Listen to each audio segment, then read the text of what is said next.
and welcome to Tell Me About Your Book. My name is John Christian. Today my guest is self-published author Lance Hillsinger. He worked in social services for 34 years. Lance has written a couple of books, which is based on the knowledge that he garnered through his experience within his career. I think we're going to learn a few things today, so stay tuned.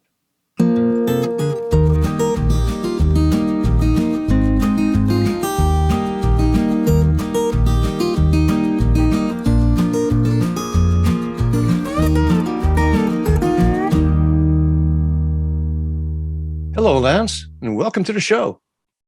Thank you for having me. No problem. Now, you have written 2 books, is that correct? That's correct. Okay. My first book is In Place of the Parent, Inside Child Protective Services. I was a child welfare social worker for 34 years in Los Angeles and San Luis Obispo counties. And then in retirement, I followed up with a second book, Build a Better Bridge, Social Policy for the 21st Century. And despite the very serious sounding title, it's an easy to read book. Both books are meant to inform, let people know about the social welfare system or more specifically, the child welfare system. Okay, that's specific to the United States? Yes. Okay. So how about let's go to the Build a Better Bridge and give us a rundown on what it is you're covering in that book. The social welfare policy is a hotly topic issue. Conservatives are always against these welfare programs, and they are necessary.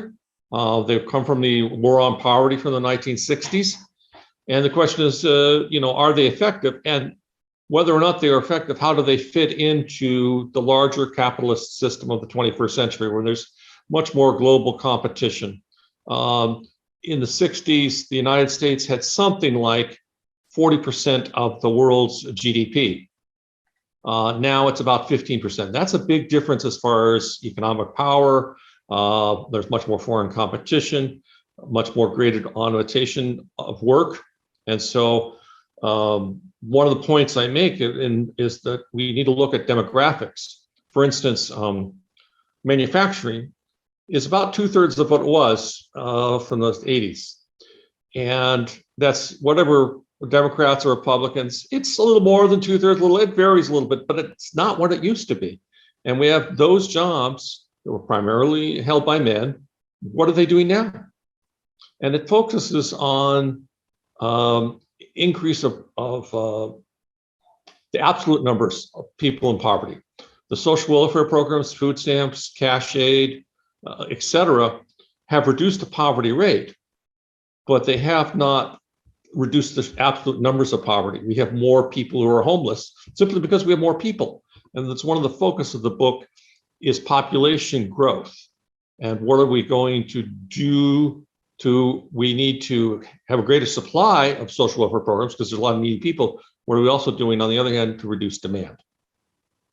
Mm-hmm. Mm-hmm. And how far back does your research for all this extend? My understanding is there was a kind of a switch between the Democratic Party and the Republican Party somewhere around JFK. I'm Canadian, and I can only speak from what I've read and heard, but you being much more of an expert on that, was it never the case where the Republican Party was more socially, minded than they are today? Well, in fact, Richard Nixon signed the EPA law into effect. I go back even further than that. I trace the history of social welfare programs starting even with the Civil War in the late 1800s, that charity programs were starting to develop. There was a prison reform movement sponsored a lot by religious people to want to make prisons a little more humane. The word penitentiary, of course, comes from the word Christian concept of penitence. And there's a lot of their trying to do good. But I also argue in the book that charity can only go so far. And one point I made in another podcast that was on a very conservative radio host was that charity is arbitrary. One county, you might be lucky if you went in one county, you might receive charity. The next county over is equally needy family, doesn't get anything. So you need government to sort of do some equity there. And it traces the history of, before we had TANF, which is temporary assistance to needy families, which just came with Clinton, there was AFDC. Before there was AFDC, there was ADC. And so I kind of traced the history of that while also looking at how capitalism has changed. The stock market, the Dow Industrials, the top 30 companies that make up the Dow Jones, changed very little from the 1930s to the mid 1970s. And I cite the exact figures, I don't remember off the top of my head, but from around the 70s to present, it's changed a lot. In other words, companies that like Sears, that was part of that weathered the Depression, they're defunct now. Same with Kodak, companies that were considered bellwether companies in their day, and how people are now more often going to need some sort of social assistance, unemployment assistance, sometime during their lifetime. Mm-hmm. So yeah, that's one of the things that we look at that, and also how welfare, the cash aid system, how it doesn't really encourage the fathers to get assistance or improve their lives. Most people on welfare, it's as typical as this single family home headed by a woman, 85, 90%, depending upon who you look. But what that absent father, we're seeing the picture. And if he makes really good money, the woman will be getting child support, more on child support than she would get on aid. If he's making just a little bit of money, the government takes his child support and doesn't give it to the children through the mother, but the government takes it. Now, that's one of the things I argue in the book, is that discourages fathers from being more involved with the kids. If they know that their child support is going to their kids, they're going to be more involved than fathers. If it goes to Uncle Sam, there's not only the motivation to not be as involved, but also, to survive, you may be more tempted to go into criminal activity. Yeah. Because you know that if you make illegal money, it's not going to be taxed. And if it's Sure. taxed, at least you want it to go to your kids, or it's not going to be garnished, I should say. Yes. There's a lot of talk of morality from a certain group within the United States when discussing these type of problems. Do you cover anything to do with that? That's a delicate subject. Yes, and you need to tread carefully, because everybody has their constitutional rights, and they should. And of course, one of the things I do talk a little bit briefly about, how we have in the United States, and maybe it's true in Canada as well, that we have Hispanic Awareness Week, Asian Awareness Week, all these things, and that's good, that's fine. I'm not saying anything bad about that, Black History Month and all that. But we don't have a Great Religions of the World Week. That's like a taboo topic. And that we need to understand that that's part of who we are too, is without preaching, but just to say that kids with a moral compass, that's one of the things I talk about, is why do people drift into things that are immoral? Is that they don't have a moral compass. And how do they get a moral compass? Generally from their parents, but if the father's absent, that makes the mother's job that much harder. Church attendance is way down, or any kind of thing is way down from what it used to be. And, there's no way you can ask people to go to church or something by government, but it does reflect that without some moral education, people are going to be more tempted to do things. And I don't mean just criminal, like drugs and stuff like that. Also just charging exorbitant prices for drugs. Yeah. That would be an immoral thing. Mm-hmm. And if you have gotten some moral instruction somewhere along your life, you're probably less likely to do that. No guarantee, but you're going to be more likely. You cover in your book the progressive left and what they have to say about all this? Well, what I say in the beginning of the book is I say that neither side, neither the right nor the left, has a monopoly on good ideas, or more accurately, bad ideas. And so I try to stay like I was as a social worker. My role as a social worker was rather unique. It's what we colloquially call the court social worker. So I would write court reports. All but 1 year of my career, I was involved with the court system, and we would have to be objective and document why we have to do something. So sometimes I pull things from the right, sometimes I pull from the left, because each side has something to say. And, you know, capitalism is great when it builds a factory and people get to work, and that lifts more people out of poverty than social welfare programs. But on the other hand, if the factory closes, that creates a lot of poverty. And so we need to recognize the good parts of that. And I talk a little bit about the book, not so much from far left or perspective, but the concentration of wealth, that the ratio of highest paid CEOs to the average worker keeps going up and up and up and up, much higher in the United States than it is in Europe or in Japan. Mm-hmm. The ratio of the top executives in Japan to the average worker is a fraction of what it is in the United States. What about globalism? How does that work into all this? I focus a little more on automation. For instance, one of the things I talk about is toll booth attendants. That was a nice, stable government job that people who are not perhaps, are not being doctors or lawyers or other job that requires, huge intellect, but that person now is automated out of a job.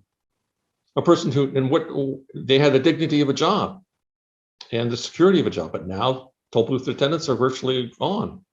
Mm-hmm. Where does that leave that person? Where do they fit in now? And we need to recognize that. I think there's some recognition, but why are there so many people in poverty? Part of it is, where do people go who don't have the job skills? And I talk a little bit about truancy, how people, kids who, if you dropped out of high school 50 years ago, you found a job as a warehouse worker, a guy could find where physical strength was with them, but warehouses are now more and more automated. Mm-hmm. So that's just a recognition of our society. And we have to look at this, and I climb back to like the homeless rates of like the 19th century when people lived in poorhouses and things like that. If you look at that, and they called them almshouses too, that we're like double that rate right now compared to then. And we need to do something because we have growing homelessness population. And why? Partly it's the high cost of housing. Why is the high cost of housing? Very basic economic principle, supply and demand. Well, we have that problem here in Canada too. When I see pictures of some of the cities, I lived in Toronto, and I know in Vancouver it's a big problem too. So it's not just an American problem, but of course there's more people living down there. So of course it's going to be more condensed and more obvious. And you're also colder. The state with the greatest per capita homelessness problem is Hawaii. Well, I don't know how Wisconsin fares for homelessness. I hear it's pretty cold there. Yeah. It gets cold. Now, your other book, In Place of a Parent, is that what it's called? Yes. Inside Child Protective Services. Okay, so let's speak a little bit about that one. Well, I started writing early in my career in child welfare because the child welfare system was very chaotic at the time, was not meeting the needs of the child or the parents. It was just generally, there was a lot of growing pains there. And through my career, the system has gotten better. The book kind of traces the history of that. It's a mystery to a lot of people because of confidentiality laws. The only time that really child welfare gets the news is when there's something really bad happens, that maybe the child welfare didn't do its job right. Of course, most of the times it does do the job right. And how the system has changed over the world, but how one of the themes in the book is how it's become more bureaucratic. It was much more satisfying in the early part of my career because there was less paperwork. Mm-hmm. And the way people get better is that personal connection. And I was finding myself doing more and more screen time than face-to-face time. And that's one of the things I rallied against in the book, is like, we need to reduce the paperwork toll on the social worker so the social worker can go out and actually help somebody. I'm sure there are many people in your position or similar positions as you and who haven't written a book. What made you write, in addition to all these thoughts that you have? What made you actually go through and write a book or two books? I wanted to just inform people about the system. Two, by informing them, I wanted to make the system better, who were powers that be. And the other thing, is that I wanted to encourage people to become foster parents. One of the things that is so challenging in child welfare is the shortage of foster homes. That's true throughout the country. And just to give you, for instance, foster homes come in two types of categories that are non-relatives. Relatives can get foster care, but for non-relative foster homes, basically come in two types of categories: short-term emergency homes and long-term. Now, of course, short-term can become long-term, and long-term, people can change, but we need people who we can call at 3:00 in the morning. The system needs that says, I'm bringing the child by. And when I started in San Luis Obispo County, we had 15 emergency beds. By the time my career ended, the population of the county increased by about 50%. We had about 8 emergency beds. That's one of the things I want people to become foster parents, so that the system works better. If the social worker has to drive 50 miles to the foster home, that's inefficient if the social worker only has to drive 10 miles. That's much more efficient if the social worker only has to drive 10. Just that by itself makes the system work better. Mm-hmm.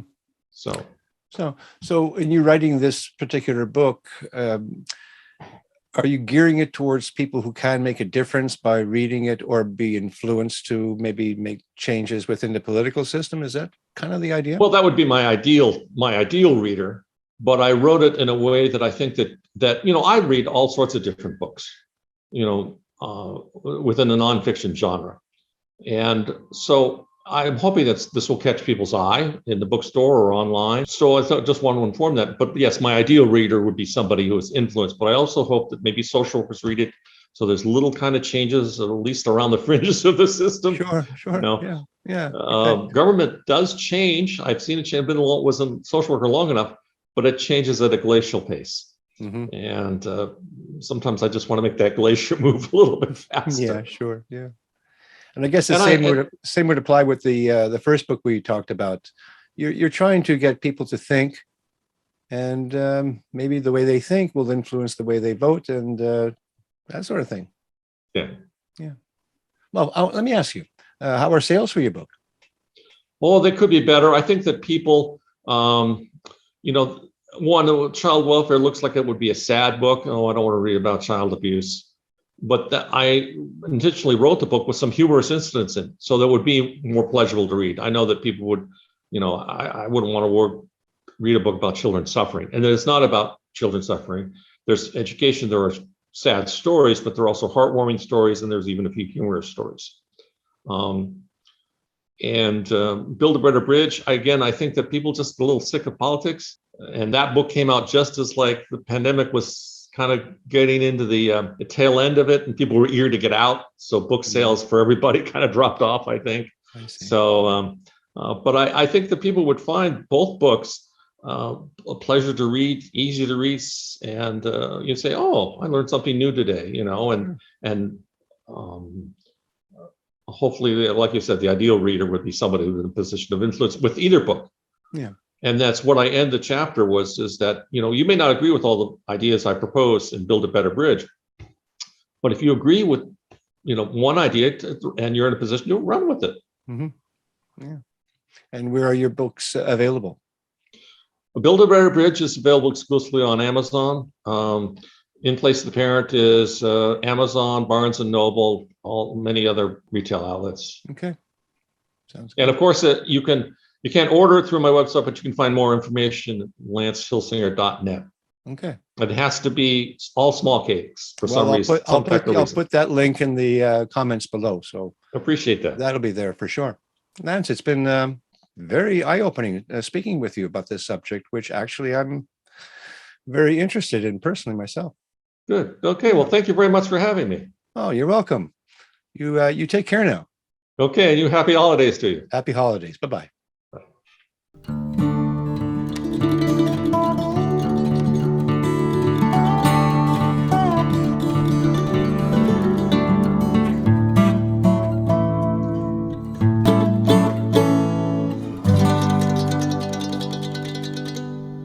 And that's our show for today. If you like what I do here on Tell Me About Your Book, then hit the like button and subscribe.